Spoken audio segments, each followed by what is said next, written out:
최고운전 2편. 왕이 보시고서 크게 놀래어 물으시기를 경이 어떻게 알아 가지고 시를 지었느냐 하시니 대답하여 아뢰되 신이 지은 것이 아니옵고 신의 사위가 지은 것이옵니다. 하니 왕은 사신으로 하여금 대국 황제께 바치었다. 황제가 보시고 말씀하시기를 단단석합리 반백반원금은 맞는 귀이나 야야지시명 함정미토음이라 한 것은 잘못이로다. 하고 함을 열고 달걀을 보시니 여러 날 따뜻한 솜 속에서 병아리로 되어 있음에 황제가 탐복하면서 말하기를 이는 천하의 기재로다 하시고 학사를 불러 보이시니 학사 또한 칭찬하여 맞이 않더니 이윽고 아뢰기를 상대편의 소매 속에 있는 물건도 오히려 알기가 어렵거늘 만리전력에서 능히 연구하여 이같이 상세히 알아냈으니 자고로 중원에서 이 같은 기재가 있었다는 말을 들어보지 못하였나이다. 오직 걱정되는 것은 소국이 대국을 멸시할 단서가 될까 하오니 바라옵건대 시를 지은 자를 불러들여 어려운 문제를 능히 풀어낸 사유를 물으심이 좋을까 하나이다. 하니 황제께서 옳게 여기시고 신라의 시 지은 기사를 보내도록 지시하니 신라 왕이 놀래시어 승상천업을 불러 위논하시고 말씀하시기를 천자가 우리나라를 침공하고자 하여 또 시 지은 선비를 부르니 경의 서랑은 나이가 어려 말리 밖에 보내기가 어려우니 경이 대신 가는 것이 어떠하오 하시니 승상이 원하옵건대 평안하소서 하고 전교를 받아 집으로 돌아와 울면서 집안 사람들에게 말하기를 중국 천자가 시 지은 선비를 보내라 하시니 최랑은 어려서 보낼 수가 없고 내가 대신 가야 하니 살아 돌아올 계교가 없으므로 어찌할꼬 하니 온 집안이 통곡하고 어찌할 바를 모르더라.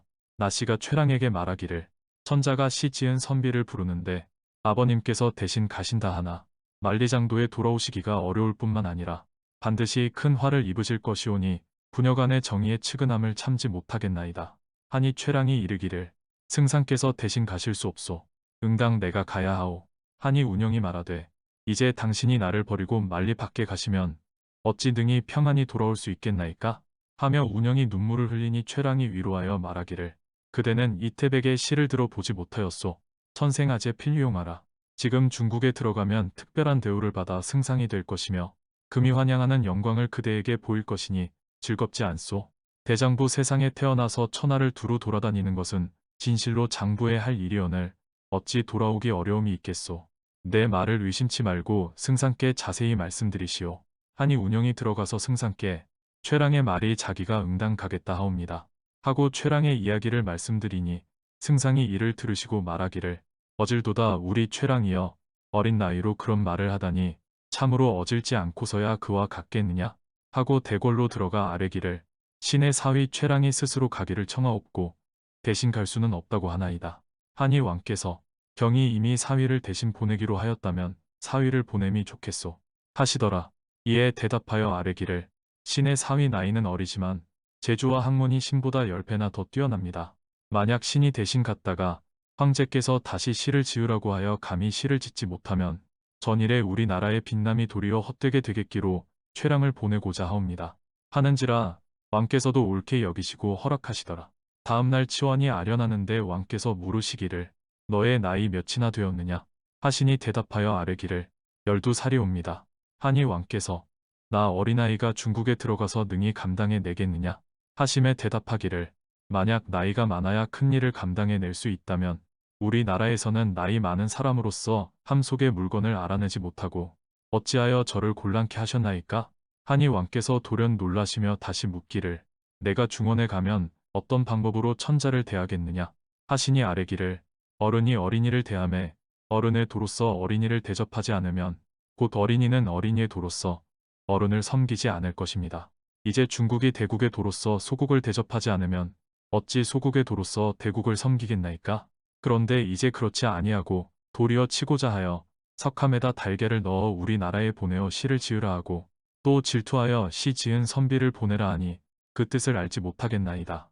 대국의 도를 반복하기를 이같이 하고 소국으로 하여금 소국의 도로서 섬기게 하고자 하니 이것은 나무에서 물고기를 구하는 무리와 같으니 이로써 황제를 상대하겠나이다.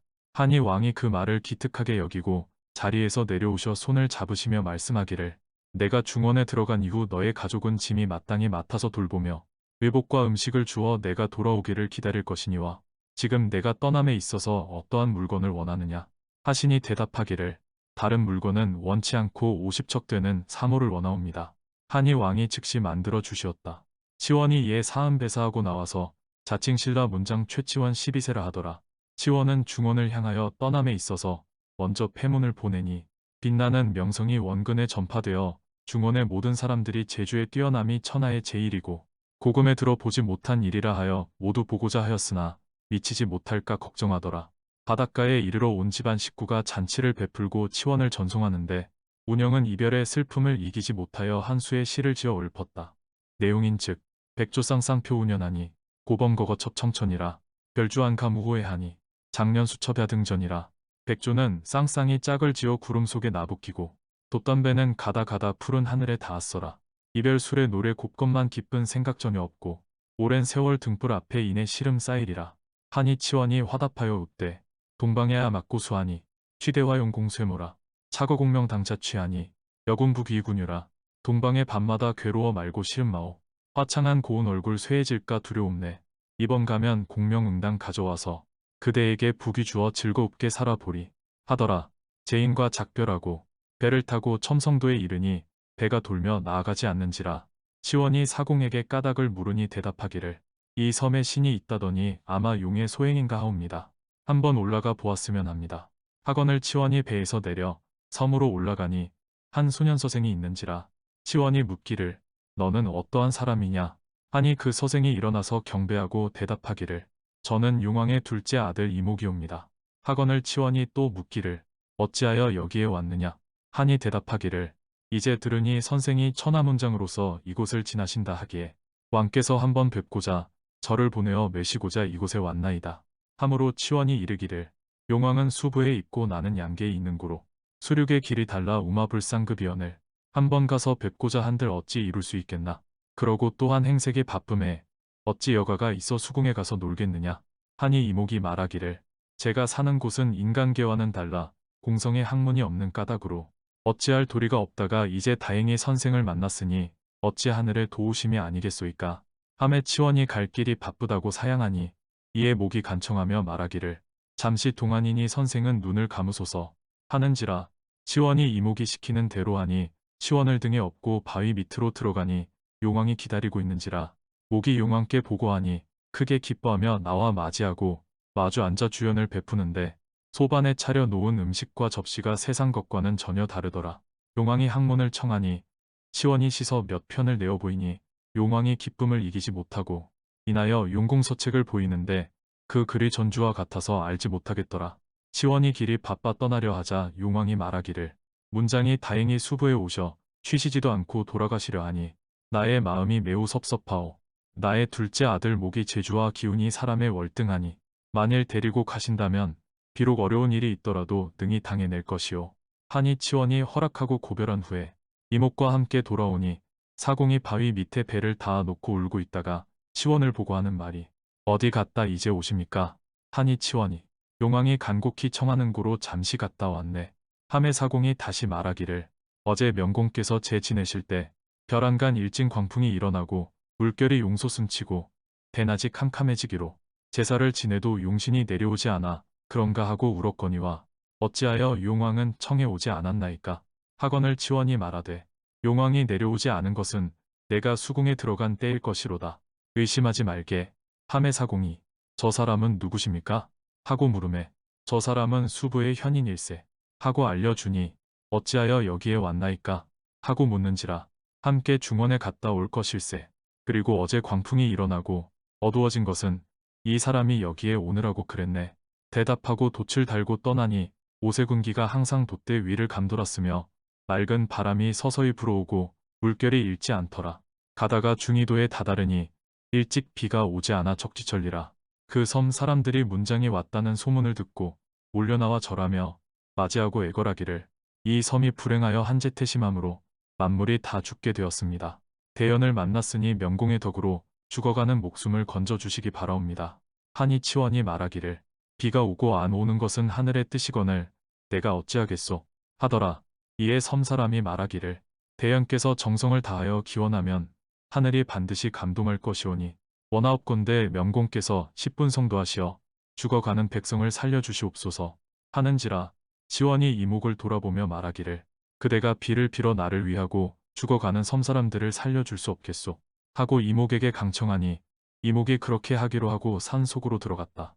조금 후에 흙은 만천하고 건고노남하더니 비가 내리는데 물을 쏟는 것과 같아서 잠깐 사이에 물이 넓은 들에 넘치니 섬 사람들이 매우 좋아하더라.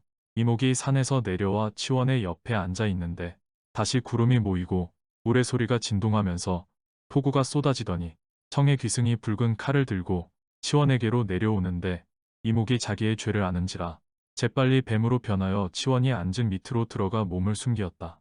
이에 그 중이 치원에게 와서 꿇어앉아 말하기를 내가 천재의 명을 받아 이목을 베이러 왔나이다. 하거늘 치원이 묻되 무슨 죄를 지었기로 그러는고 하니 대답하기를 이 섬에 사는 사람들은 부지일륜하여 부모에게 불효하고 형제간에 우애가 없어 곡물을 낭비하고 음식 찌꺼기를 길에 마구 버리고 특히 강자가 약자를 업신여기는 고로 천재께서 그 악습을 미워하사 배 고프고 추운 벌을 주시는데 이제 이목이 1000명이 있지 않은데도 불구하고 제 마음대로 비를 내리게 하였으므로 배라 하였나이다. 함에 치원이 말하기를 내가 참아 볼 수 없는 비참한 현상이라 이목에게는 없나이다. 벌을 주려거든 나를 벌주오. 하거늘 천승이 말하기를 천재께서 제게 명하실 때 치원이 천상에 있을 때에 자그마한 꾀를 지어 잠시 인간계에 귀양 보냈거니와 내가 가면 치원이 반드시 있어 이목을 구하고자 할 것이라고 하셨는데 이같이 간절히 만류하시니 베일 수가 없나이다. 하고는 곧 하늘로 올라가니 이목이 다시 사람으로 화하여 치원에게 살해하며 말하기를 만약 선생이 아니었다면 어찌 목숨을 보존할 수 있었겠습니까? 그런데 선생께서는 무슨 죄를 지었기에 인간계에 귀양 왔나이까? 하고 물으니 치원이 말하기를 내가 월궁에 있을 때 개화가 아직 피지 않았는데도 피었다고 천재께 아뢰었기 때문에 귀양 왔네. 그런데 나는 아직 용의 모습을 보지 못하였느니 자네가 나를 위하여 한번 보여주지 않겠나? 하니 이목이 말하기를 보여드리기는 어렵지 않으나 선생이 놀라실까 두렵나이다. 함에 치원이 말하기를 내가 하늘의 신승을 보고도 놀라지 않았거늘 하물며 너를 보고 놀라겠는가? 하니 이목이 그렇다면 어려울 것이 없나이다. 하고는 즉시 산 속으로 들어가 금룡으로 화하여 치원을 부르거늘 치원이 보고 넋을 잃고 땅에 엎어졌다가 한참 후에 일어나서 이목을 보고 말하기를 너의 얼굴과 몸의 형상을 봄에 같이 갈 수가 없으니 다시 돌아가도록 하여라.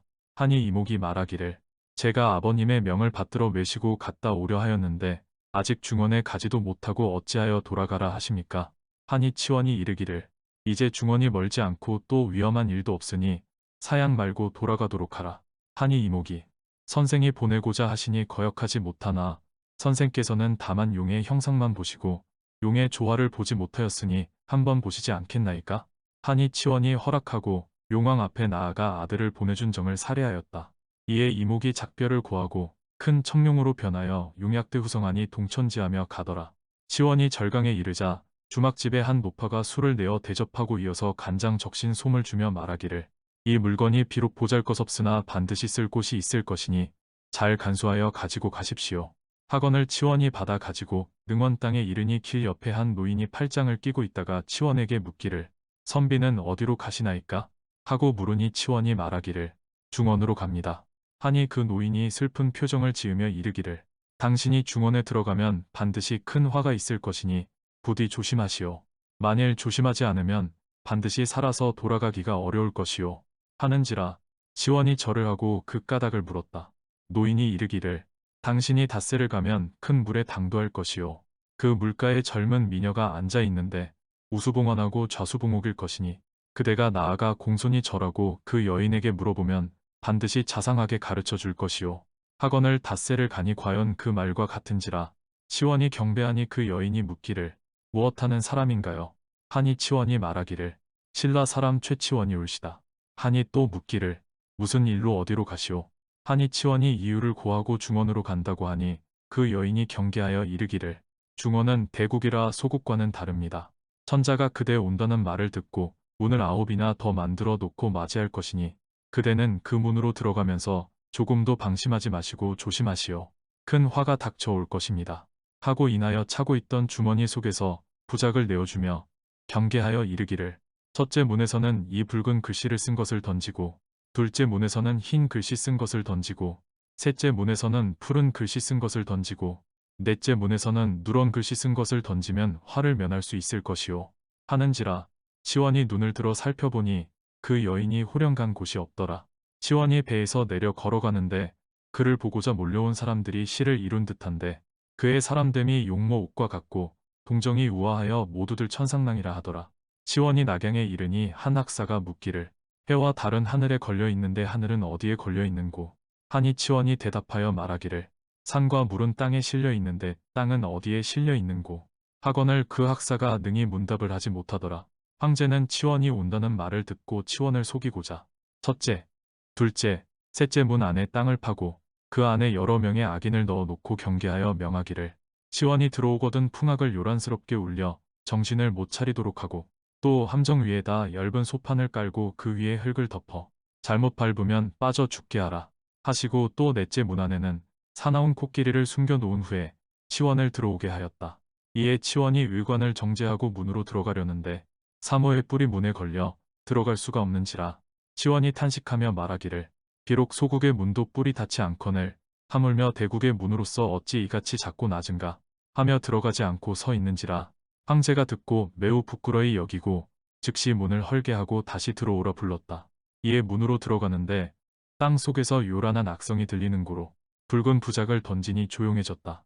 이어서 둘째 문에 이르니 또 악성이 들리는지라 흰 부작을 던지고 셋째 문에 이르러 또 풍악 소리가 나므로 푸른 부작을 던지고 넷째 문에 이르러서 코끼리가 숨어있는 휘장 안에 누런 부작을 던지니 그 부작이 누런 뱀으로 화하여 코끼리의 입을 감으니 코끼리가 입을 열지 못하더라.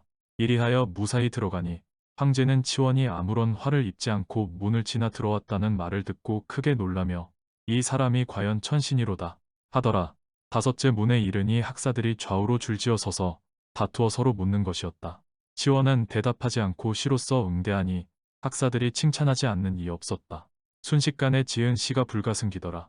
어전에 이르니 황제가 용상에서 내려와 맞이하여 상좌에 앉히고 묻기를 경이 함 속의 물건을 알아내어 시를 지었는가 하니 네 그러하옵니다 하고 대답함에 또 묻기를 경이 어떻게 해서 알았는가 하니 대답하여 아뢰기를 신이 듣건대 현철한 사람은 비록 천상에 있는 물건도 오히려 능히 알 수 있다고 하는데 신이 미천하고 불미나오나 어찌 석함 속의 물건을 알지 못하겠나이까 하거늘 천재가 또 묻기를 산문에 들어올 때 풍악 소리를 못 들었느냐 하니 대답하기를 못 들었습니다 하거늘 산문 안에서 풍악을 올리던 사람을 불러 물으니 모두 말하기를 저희들이 풍악을 연주하려고 하면 희고 붉은 옷을 입은 수천 명이 와서 쇠뭉치를 가지고 치면서 풍악을 울리지 못하게 하며 큰 손님이 오시니 떠들지 말라 하는 고로 능히 풍악을 울리지 못하였나이다 라고 하는 것이었다.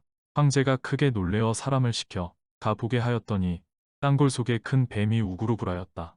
황제는 기이히 여기고서 말하기를 치원은 보통 사람이 아니니 경솔히 대접할 수 없도다 하고 학사들로 하여금 항상 치원을 따라다니면서 대접케 하니 따라다니는 무리들은 군자와 같이 대접하더라. 황제는 치원과 더불어 이야기해 보니 그 동정이 무견하여 능히 미칠 수가 없도다 고 하였다. 학사들이 밥상을 가져왔는데 밥 위에다 변에 알을 놓았고 밥 속에는 또한 독약을 넣어 놓았으며 기름으로 국을 끓여 놓았더라. 치원이 밥상을 물리고 식초를 문지방에 놓았다.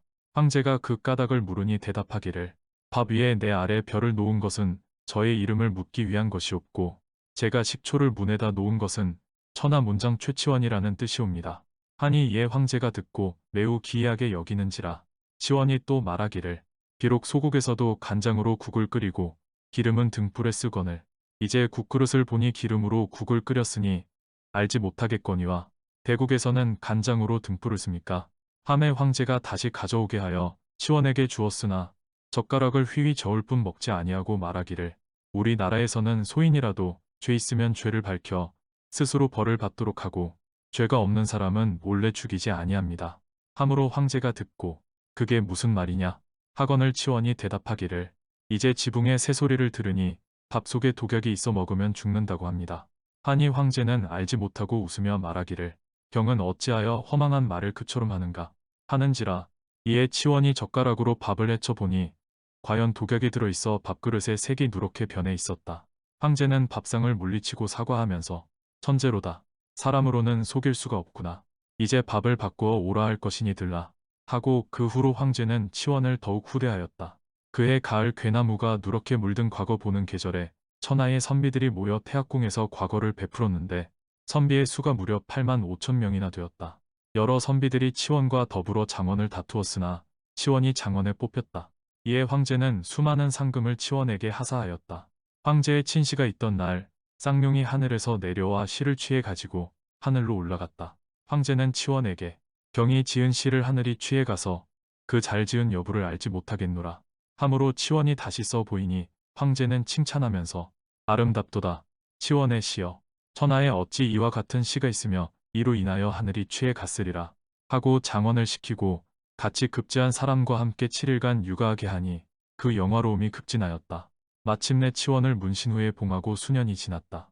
황소라 하는 자가 정병 3만을 거느리고 변방 여러 고을을 침공하니 여러 고을이 함락되고 1년 내내 토벌을 해도 등이 처부수지를 못하였다.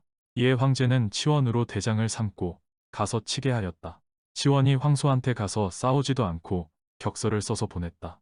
황소는 천하문장 최치원이 온다는 말을 듣고 감히 싸우지 아니하고 스스로 항복하였다. 치원은 적의 괴수 수십 명을 사로잡아 올렸다. 황제는 매우 기뻐하며 시급을 증봉하고 또 황금 3만 일을 하사하니 황제의 은혜와 사랑은 치원에게 비할 사람이 없었다. 이로 인하여 대신들이 질투한 나머지 황제에게 아뢰기를 치원은 소국의 사람으로 제주만 믿고 대신들의 말을 업신여기며 말하기를 중국은 비록 대국이나 소국만 갖지 못하다고 한다니 비록 황제의 수레가 들어와도 공손히 이를 받들지 아니함으로써 불측한 일이 있을까 두렵습니다. 불가불 먼 곳으로 귀양 보내지 않으면 아니 되겠습니다.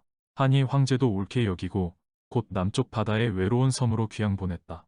치원이 귀양 온 섬에는 무인도로서 사람이 없는 고로 매양 그 노파가 준 간장 적신 솜으로 이슬을 받아 씹으니 먹지 아니하고도 배가 불렀다.